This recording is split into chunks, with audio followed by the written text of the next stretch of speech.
اقتدار، اختیار، اتھارٹی والے لوگ ہوتے ہیں، وہ اگر اس چیز کو اپنا لیں، اس پر عمل درآمد کر دیں، تو ان کی دیکھا دیکھی معاشرے میں جو اچھا عنصر ہوتا ہے، جو اچھا ایلیمنٹ ہوتا ہے سوسائٹی کے اندر، وہ اس چیز کو پک کرتا چلا جاتا ہے، یہاں تک کہ وہ چیز ٹرینڈ بن جاتی ہے۔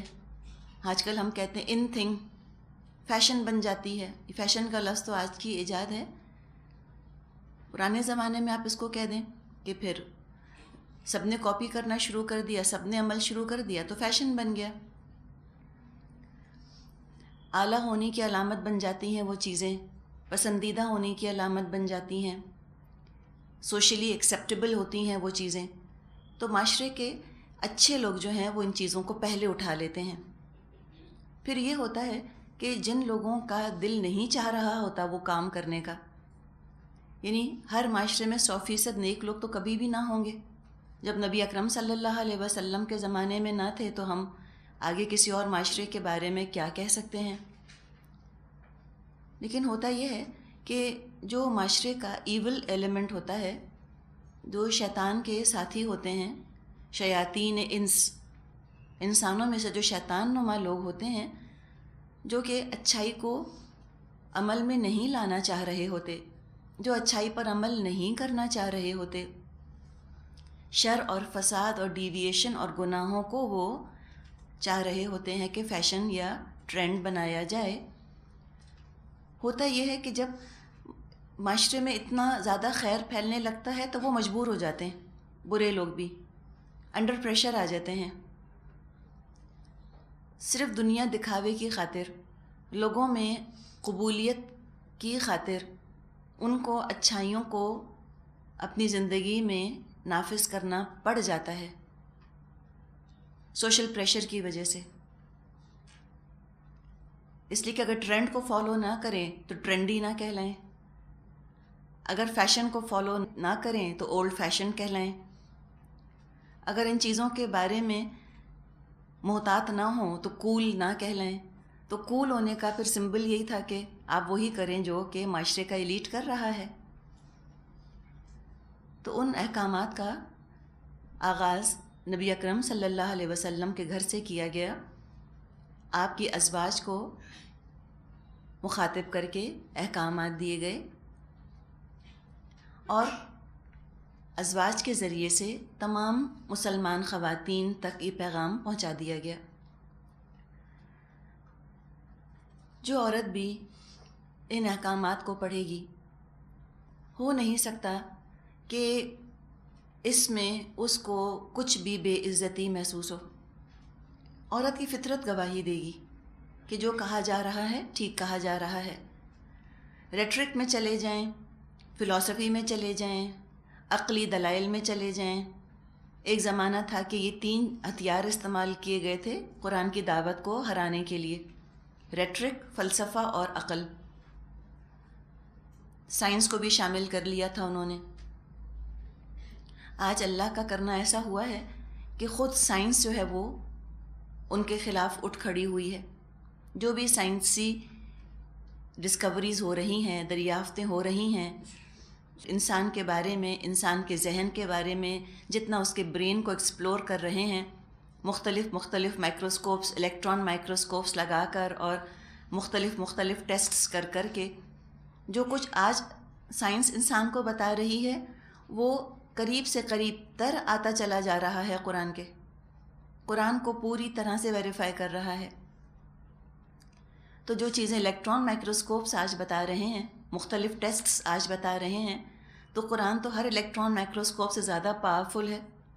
وہ تو مخفی سے مخفی، چھپی سے چھپی چیز کھول کے ہمارے سامنے رکھ دیتا ہے، اس لیے کہ اللہ بڑا باریک بین ہے نا، اللہ لطیف ہے۔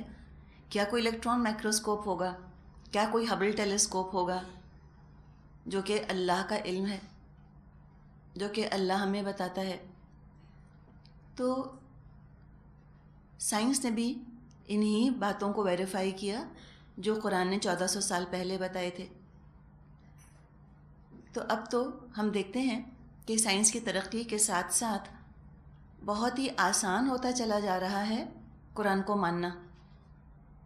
سائنس خود قرآن کو ثابت کر رہی ہے، حالانکہ قرآن کسی کا محتاج نہیں، قرآن جو ہے وہ سائنس سے اوپر ہے۔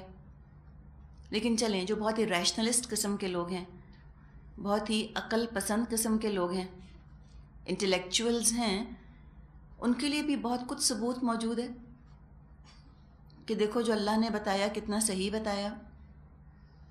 دنیا نے دیکھ لیا آج کہ عورت اور مرد کے بلا جھجک اختلاط سے، انٹرمنگلنگ سے، فری مکسنگ سے کتنا ہی کچھ بگاڑ جو ہے وجود میں آ گیا۔ اس سے آنکھیں بند کی ہی نہیں جا سکتی۔ فیکٹس اینڈ فگرز خود پکار کے کہہ رہے ہیں، اور یہ بہت تفصیل کے ساتھ ہم نے یہ ساری باتیں سورہ نور میں ڈسکس کر لیں۔ تو جو عورت اپنے دل پہ ہاتھ رکھ کے ان آیات کو پڑھے گی، وہ اللہ کا شکر ہی ادا کرے گی کہ اللہ تعالیٰ نے مجھ کو کتنی اچھی ہدایات دی ہیں، اللہ میرا کتنا بھلا چاہتا ہے۔ تو آواز کے استعمال کے بارے میں، لہجے کے استعمال کے بارے میں کچھ ہدایات دی گئیں۔ کوئی ان نیچرل غیر فطری پابندی نہیں لگائی گئی کہ تم مردوں سے بات ہی نہیں کر سکتی، یہ ناممکن ہے، بات تو کرنی ہوگی۔ بس سمجھیں کہ ایک سوشلی رسپانسبل بیہیویئر ہمیں دیا جا رہا ہے، معاشرتی طور پہ ہمیں ذمہ دار بنایا جا رہا ہے کہ دیکھو اے عورتوں، جس طرح ظاہری صفائی بہت ضروری ہے کسی معاشرے کی تاکہ اس سے جسم صحت مند رہیں، اسی طرح کسی بھی معاشرے کی اخلاقی تطہیر بھی بہت ضروری ہے، اس کی مورل صفائی بھی بہت ضروری ہے، مورل کلینزنگ بھی بڑی ضروری ہے۔ اور دیکھو اے عورتوں، تم اس میں اپنا کردار بہت اچھی طرح ادا کر سکتی ہو۔ اللہ تعالیٰ نے عورت میں صفائی کی حس زیادہ رکھی ہے۔ آپ ظاہری چیزوں کو بھی دیکھ لیجئے، عورت ہی تو گھر صاف کرتی ہے، عورت ہی تو شور مچاتی گھر بہت گندا ہو رہا ہے، مردوں کو تو احساس نہیں ہوتا، کم ہی ہوتا ہے۔ اسی طرح جو یہ مورل پولیوشن ہے، اس کو میں بھی آپ یقیناً نوٹ کریں گی کہ عورتیں زیادہ حساس ہوتی ہیں معاشرے میں پھیلتی ہوئی اخلاقی گندگی کے بارے میں، مرد شاید اتنے حساس نہیں ہوتے، اللہ ماشاء اللہ، یعنی 5 انگلیاں برابر تو نہیں ہوتی، ہم جنرل بات کر رہے ہیں۔ عورت زیادہ سینسیٹیو ہے ان چیزوں کے بارے میں، وہ وائبس بڑی جلدی پک کر لیتی ہے، وہ بین السطور چیزوں کو بھی پک کر لیتی ہے، ان بٹوین دا لائنز کیا کہا جا رہا ہے وہ بھی وہ اتنی تیز ہوتی ہے، اتنی ذہین ہوتی ہے کہ ان چیزوں کو اٹھا لیتی ہے۔ اللہ تعالیٰ نے تبھی تو جوڑا بنایا ہے نا، مرد اور عورت کا، اور سائنس نے ثابت کر دیا کہ دونوں کے برینز بالکل ڈیفرنٹ طریقے سے کام کرتے ہیں، دونوں کے برینز ایک طرح کام کرتے ہی نہیں۔ یہ انہوں نے سب وہ برین کے اندر اس کو جج کر کے اور اس کو ٹیسٹ کر کے، اور کون سے حصے کس موقع پہ برین کے لائٹ اپ ہو جاتے ہیں، کون سے حصے کس موقع پہ لائٹ اپ نہیں ہوتے، روشن نہیں ہوتے، رنگ ڈال کے، ڈائز ڈال کے، کلرز ڈال کے، سب انہوں نے ٹیسٹ کر لیا، اور انہوں نے لوگوں کی اس بات کو غلط ثابت کر دیا جو کہا کرتے تھے کہ عورت مرد بالکل ایک جیسے ہیں۔ ایک زمانے میں یہ بڑی دلیل دی جاتی تھی نا، عقلی دلیل، کہ عورت اور مرد بالکل ایک جیسے ہیں۔ قرآن تو کہہ رہا ہے کہ نہیں، انہوں نے کہا کہ قرآن غلط کہتا ہے، سائنس نے انہی کو غلط ثابت کر دیا جس کے پیچھے وہ چل رہے تھے۔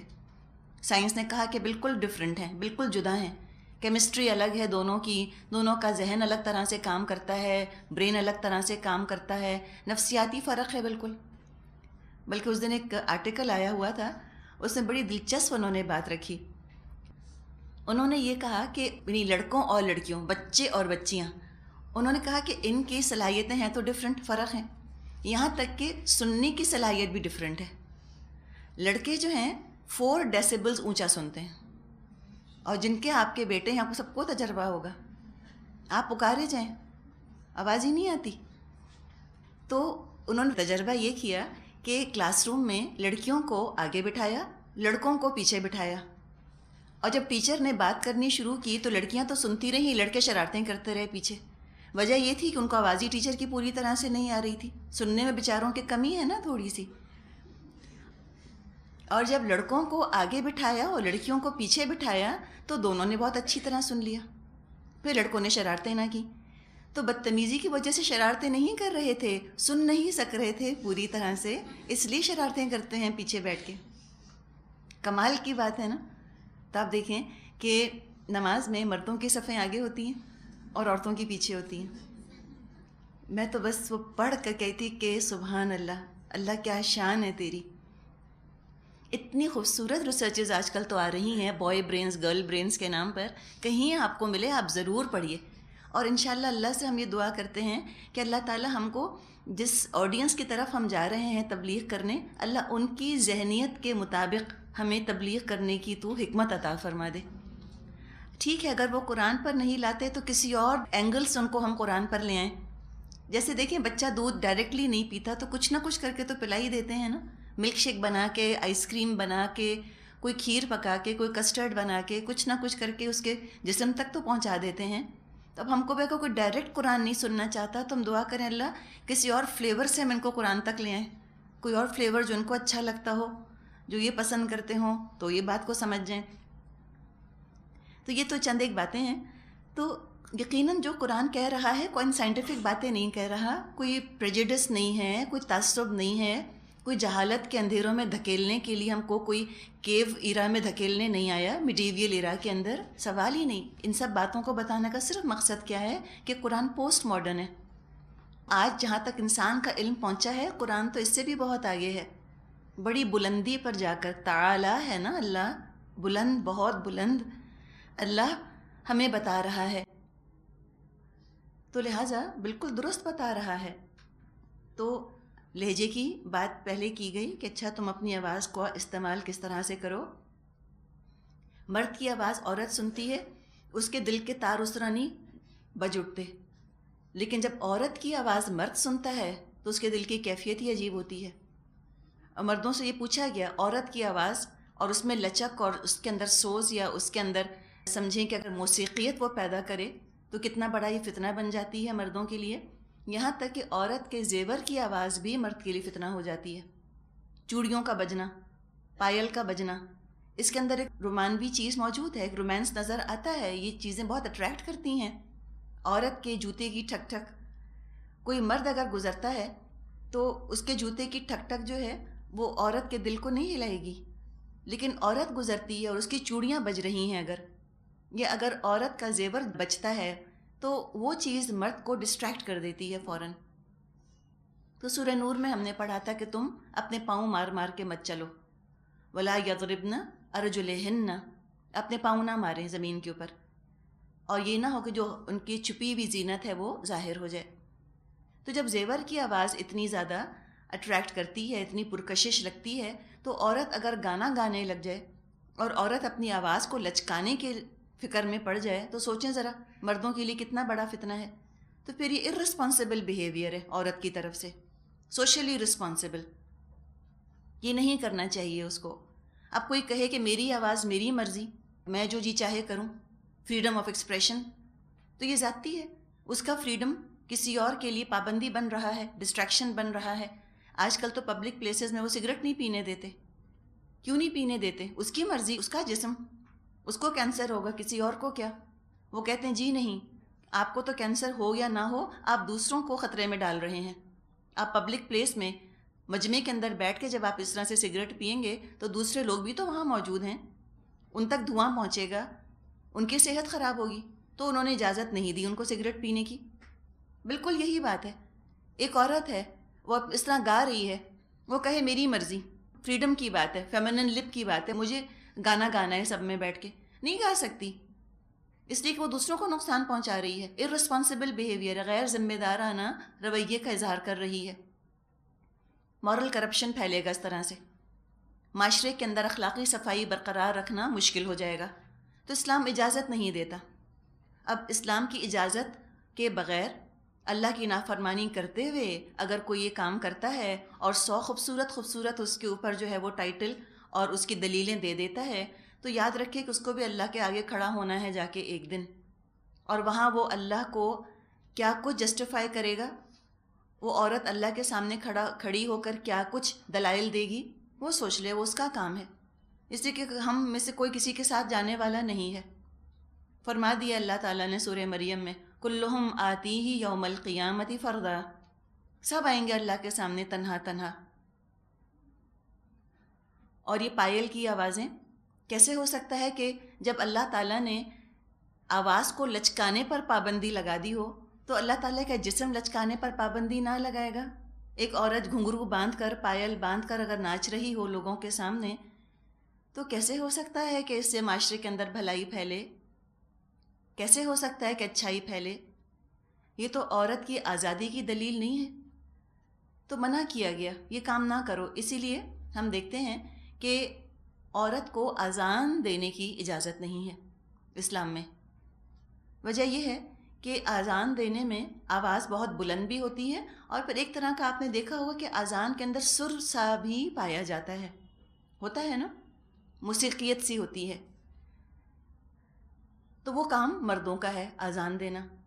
امامت کی اجازت دی گئی ہے، عورتیں عورتوں کی امامت کر سکتی ہیں، خواتین کی کر سکتی ہیں. تو یہ کچھ احکامات تھے سلسلہ جہاں سے ہم نے جوڑا. ابھی آگے بات بیان فرمائی، مزید کچھ احکامات ہیں. فرمایا وقرن فی بیوتکن، اور اپنے گھروں میں تم ٹک کر رہو. قرنا جو لفظ آ رہا ہے، اس کے دو روٹس بتائے گئے ہیں، ان دو الفاظ کا ماخذ بتایا گیا ہے. ان کو کہا یہ گیا ہے یا تو یہ لفظ وقار سے بنا ہے، ڈگنیٹی، یا قرار سے بنا ہے. قرار سمجھتے ہیں، ٹک کر رہو، ریمین سیٹڈ ٹائپ چیز، موجود رہو. سٹیبل نہیں، قرار سٹیبل نہیں ہے. نہیں، قرار ہے کہ سکون سے رہو. قرار کہتے ہیں نا، پرسکون طریقے سے گھروں کے اندر رہو. قرار پکڑو گھر کے اندر، یعنی کہ اپنے گھر میں تم رہو. تو یہ بھی اب ایک مشورہ ہے، ہدایت ہے جو کہ دی جا رہی ہے.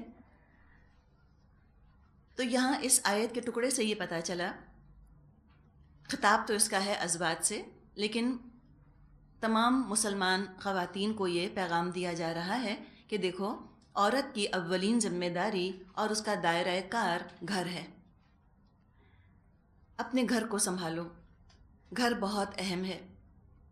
اللہ تعالیٰ نے تو سکون رکھا ہے گھروں کے اندر. ہاؤسز کو ہوم بنانے والی تو عورت ہوتی ہے، مکان کو گھر بنانے والی عورت ہوتی ہے. اور عورت میں سے بھی یاد رکھیے بیوی خاص طور پہ. یوں تو اللہ تعالیٰ نے عورت کا ہر رشتہ بڑا ہی اپنی جگہ خوبصورت بنایا ہے. عورت ماں کی حیثیت سے بھی بہت سکون دینے والی ہو سکتی ہے، بہن کی حیثیت سے بھی، بھانجی بھتیجی کی حیثیت سے بھی. لیکن خاص جو اللہ تعالیٰ نے عورت کو جو بیوی کی حیثیت سے بنایا ہے، یہ سب سے اہم ترین رشتہ ہے شوہر اور بیوی کا.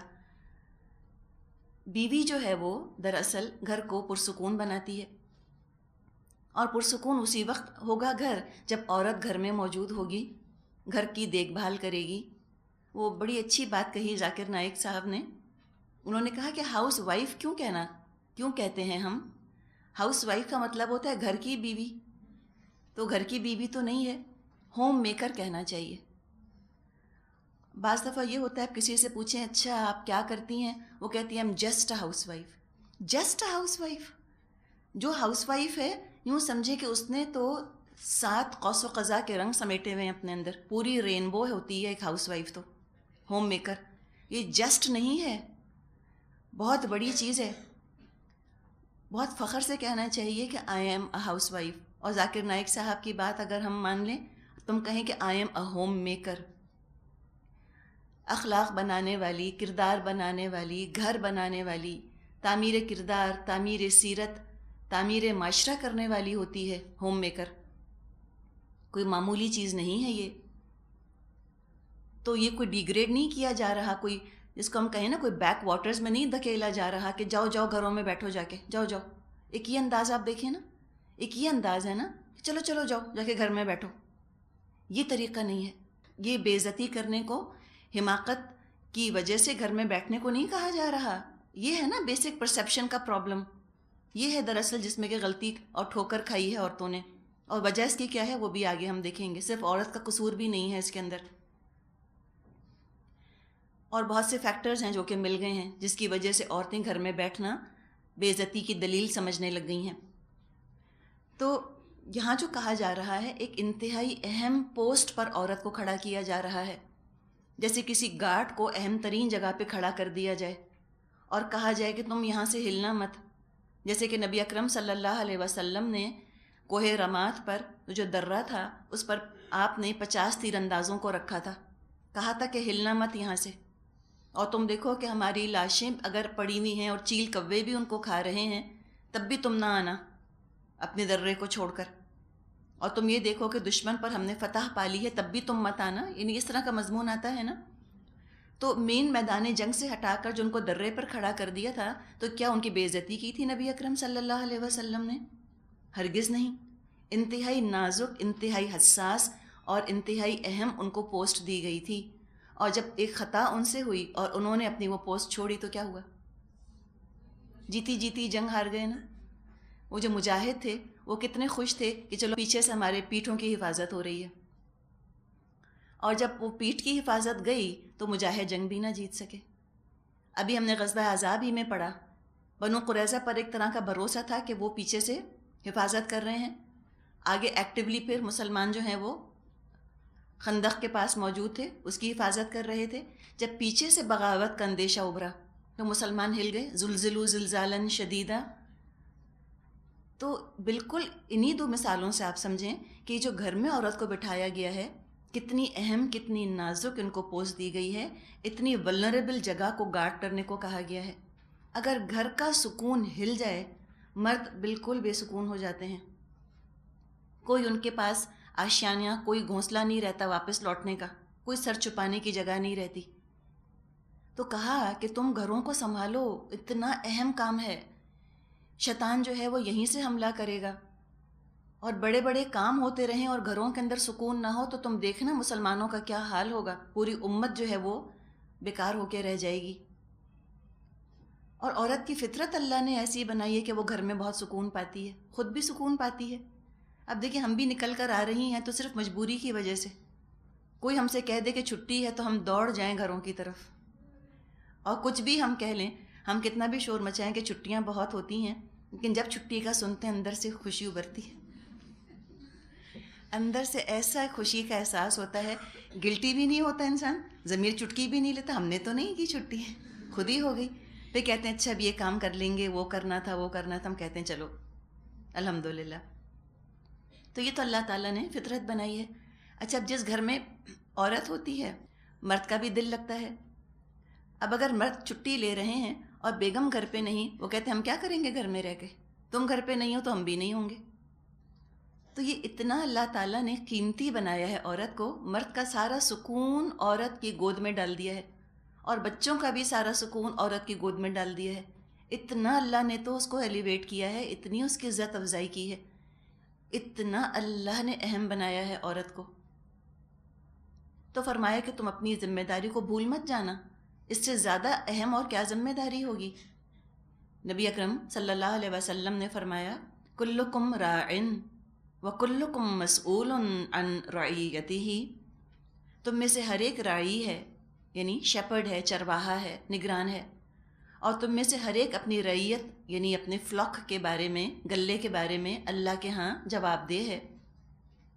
والرجل راع فی اہلہ ومسئول عن رعیتہ، مرد اپنے گھر والوں پر نگران ہے اور وہ ان کے بارے میں جواب دہ ہے، ذمہ دار ہے۔ والمرأۃ، اور عورت، راعیۃ فی بیت زوجہا ومسئولۃ عن رعیتہا، اور عورت اپنے شوہر کے گھر پر نگران ہے اور اس سے اس کی رعیت کے متعلق پوچھا جائے گا۔ تو اولین ذمہ داری گھر سنبھالنے کی ذمہ داری ہے، ہوم میکر ہے۔ اس کو نگلیکٹ کر کے، اس کو نظر انداز کر کے، پس پشت ڈال کر اگر عورت دوسرے کام کرتی ہے تو یہ کسی بھی طرح سے مناسب نہیں، انتہائی غیر ذمہ دارانہ ارسپانسبل بیہیویئر ہے، اپنے لیے بھی سوسائڈل ہے اس کے لیے، اور باقی معاشرے کو بھی اجتماعی ہلاکت کے رخ پر ڈال دینا ہے۔ انسانیت کا مستقبل عورت کی گود میں ہے۔ مرد پر تو اللہ تعالیٰ نے حال کی ذمہ داری ڈالی ہے، پریزنٹ کی، آج کما کر لے آؤ۔ عورت کے گود میں تو مستقبل ڈال دیا ہے۔ بچوں کو بہت توجہ کی ضرورت ہوتی ہے، اور یہ سلوگن غلط ہے کہ بس بچوں کو تم کوالٹی ٹائم دے دو، نہیں، بچوں کو کوانٹٹی چاہیے، بچوں کو بہت سارا وقت چاہیے، جب ضرورت پڑے ماں اویلیبل ہو، یہ ہے نا تعمیر سیرت، تعمیر کردار کرنے کا رول عورت کا. تو گھر کے کام سارے ہی بہت اہم ہیں. بچوں کی پرورش، ان کا پالنا پوسنا اس سے لے کے اور دوسری ساری چیزیں، ہر چیز بہت اہم ہے. کوئی چیز ٹریویل نہیں، کوئی چیز معمولی نہیں. اللہ کی نظر میں ایک ایک کام کی بہت اہمیت ہے. یہاں تک احادیث میں مضمون آتا ہے کہ جو ماں اپنے بچے کو دودھ کا گھونٹ پلاتی ہے، ایک ایک گھونٹ پر اس کو اجر ملتا ہے. آپ دیکھیں نا، بچہ چھوٹے چھوٹے گھونٹ لیتا ہے تو اس گھونٹ پر بھی اجر ہے. تو سوچیں اللہ کے ہاں جب وہ دودھ پلانے پر اجر ہے، تو اگر کوئی عورت اپنے گھر میں ڈسٹنگ کرتی ہے، جھاڑو دیتی ہے، کھانا پکاتی ہے، تو کیا کچھ نہ لکھا جا رہا ہوگا اس کے اعمال نامے کے اندر؟ کیا اللہ ویجز نہیں دے رہا؟ کیا اللہ تنخواہ نہیں دے رہا؟ اللہ دے رہا ہے تنخواہ، ایسی تنخواہ جو کبھی نہ ختم ہو. خالدین فیہا ابدا، اس کا اجر ہمیشہ ہمیشہ ملے گا. اور اللہ بہت اپریشیٹ کر رہا ہے، اللہ بہت خوش ہو رہا ہے کہ اچھا کیسے اپنے گھر کا یہ خیال رکھتی ہے. فاطمہ رضی اللہ عنہا کی شادی پر نبی اکرم صلی اللہ علیہ وسلم نے جو کام کی تقسیم فرمائی وہ یہ تھی کہ گھر کے اندر کے کاموں کی ذمہ داری فاطمہ پر ڈالی اور باہر کے کاموں کی اور کمانے کی ذمہ داری علی رضی اللہ عنہ پر ڈالی. تو ہم نے ابھی پیچھے پڑھا تھا نا کہ چکی پیستی تھیں اور مشکیزہ اٹھایا کرتی تھیں. تو یہ سارے گھر کے کام ہیں جو وہ کیا کرتی تھیں. ایک مرتبہ اسماء بنت یزید انصاری رضی اللہ عنہا ایک خاتون تھیں. وہ نبی اکرم صلی اللہ علیہ وسلم کی خدمت میں حاضر ہوئیں اور عرض کیا کہ خواتین کی ایک جماعت نے مجھے اپنا نمائندہ، اپنا ریپرزینٹیٹو بنا کر بھیجا ہے. عرض یہ ہے کہ اللہ نے آپ کو مردوں اور عورتوں دونوں کے لیے رسول بنا کر بھیجا ہے. ہم آپ پر ایمان لائیں اور آپ کی پیروی کی. اگر آج مسلمان عورتیں اتنی ہی بات سمجھ جائیں تو کتنی بڑی چیز ہے. ایسا لگتا ہے نا کہ جیسے کہ چونکہ محمد صلی اللہ علیہ وسلم مرد تھے تو شاید صرف مردوں کے حقوق بتانے آئے ہیں، شاید عورتوں کو دبانے آئے ہیں، استحصال کرنے آئے ہیں، سبجوگیٹ کرنے آئے ہیں عورتوں کو. نعوذ باللہ، کتنی بدگمانی ہے نبی اکرم صلی اللہ علیہ وسلم کے ساتھ. تو ان کی آپ ذہانت دیکھیں اور بات کرنے کا طریقہ دیکھیں، تمیز دیکھیں کہ پہلے تو انہوں نے اپنے ایمان کا اظہار کر دیا کہ میں بدگمانی کی وجہ سے نہیں آئی، ریبیلین بغاوت کی وجہ سے نہیں آئی. الزامی انداز نہیں ہے بات کرنے کا، بلکہ پہلے اپنے ایمان کا اظہار کیا کہ ہاں آپ اللہ کے رسول ہیں، عورتوں اور مردوں دونوں کی طرف. ہم آپ پر ایمان لائی ہیں، ہم آپ کی پیروی کرنے والی ہیں، ہم پردے والیاں اور گھروں کے اندر بیٹھنے والیاں ہیں. مرد ہم سے اپنی خواہش پوری کرتے ہیں اور ہم ان کے بچے سنبھالتی ہیں. مرد جمعہ اور جماعت، جنازہ اور جہاد، ہر چیز میں ہم سے سبقت لے گئے. جب وہ جاتے ہیں ہم ان کے گھروں اور بچوں کی حفاظت کرتی ہیں. کیا اجر میں ہم کو ان کے ساتھ حصہ ملے گا؟ فکر یہ تھی. یہ نہیں تھی فکر کہ ہم تو ایکسپوز نہیں ہو رہے، ہم تو پرومیننٹ نہیں ہو رہے، ہماری تو کوئی سے ہے ہی نہیں. یہ نہیں، دنیا کی فکر نہیں. ان کو فکر یہ تھی کہ ایسا تو نہیں کہ گھر میں رہنے کی وجہ سے کہیں ہمارا اجر کم ہو جائے. تو بعض روایات میں آتا ہے کہ جب نبی اکرم صلی اللہ علیہ وسلم نے ان کی یہ بات سنی تو آپ نے صحابہ سے فرمایا کہ تم نے اس سے بہتر بات کرنے کا انداز سنا ہے. یعنی آپ نے اتنا اپریشیٹ کیا. اس میں ایک اور دلیل خود آواز کے پردے کی نکل رہی ہے. اگر عورت کی آواز کا پردہ ہوتا تو وہ آ کر اس طرح تو نہ پوچھتی، بات نہ کر سکتی، لیکن بات کی انہوں نے. تو نبی اکرم صلی اللہ علیہ وسلم نے جواب دیا، اسماء میری مدد کرو، اور جن عورتوں نے تم کو نمائندہ بنا کر بھیجا ہے ان کو میرا جواب پہنچا دو کہ تمہارا اچھی طرح خانہ داری کرنا، اپنے شوہروں کو خوش رکھنا، مردوں کے ان سارے کاموں کے برابر ہے جو تم نے بیان کیے ہیں. حضرت اسماء یہ بات سن کر خوش خوش اللہ کا شکر ادا کرتی ہوئی لوٹ گئیں. کتنی بڑی بات ہے نا، کتنی ساری چیزیں ہیں جو کہ کلیئر ہو گئی ہیں دماغوں کے اندر کہ ان کا پوائنٹ آف ویو یہ تھا کہ ہم اجر میں پیچھے نہ رہ جائیں. یہ تو نہ ہو کہ پھر ان بڑے بڑے محنت والے کاموں کی وجہ سے، بھاگ دوڑ والے کاموں کی وجہ سے مرد اعلیٰ جنت لے لیں اور ہم کمتر جنت لے لیں. آپ نے فرمایا کہ تمہارا اجر ان کے برابر ہی ہے. تو اگر آخرت پر یقین ہو تو کوئی مسئلہ ہی نہیں. اگر آخرت کا اجر چاہیے، اللہ کو راضی کرنا ہے، تو کوئی ایشو نہیں ہے گھر میں رہنا عورت کا. ہاں، اگر ہر چیز اب ایگو کا ایشو بن جائے، ذاتیات پر اتر آئیں، میں نمایاں کہ مرد نمایاں، اگر نمایاں ہونے کی خواہش آ جائے، انسانوں کی تعریف سننے کی خواہش اگر دل میں آ جائے، اب بڑے مسئلے پیدا ہو جاتے ہیں. اعلیٰ اور گھٹیا کی ڈویژن شروع ہو جاتی ہے کہ گھر سے باہر نکلنا اعلیٰ، گھر میں رہنا گھٹیا. نبی اکرم صلی اللہ علیہ وسلم نے کیا یہ فرمایا کہ چلو چلو گھر میں بیٹھو، بے وقوف عورتیں ہو نا تم نہیں کر سکتی جہاد وہاد، جاؤ جا کے گھر میں بیٹھو؟ یہ کہا آپ نے؟ یہ تو نہیں فرمایا آپ نے. یہ تھوڑی کہا آپ نے کہ گھر میں رہنا حماقت کی، بے وقوفی کی، یا بے وقوف یا احمق ہونے کی دلیل ہے. یہ تو نہیں فرمایا. آپ نے فرمایا کہ تمہارا کام اتنا اہم ہے، تم یہ سارے کام کرو، اس کا بھی اتنا ہی اجر ہے، یہ کام بھی اتنا ہی مشکل ہے، اس کام کے اندر بھی اتنی ہی محنت ہے جتنی کہ جہاد کرنے میں، یا جمعہ پڑھنے جانے میں، یا جنازہ پڑھنے جانے میں، یا اور دوسرے کاموں کے اندر محنت ہے. کچھ کم ایفرٹ نہیں کر رہی ہو تم اگر تم گھروں کے اندر بیٹھی ہوئی ہو.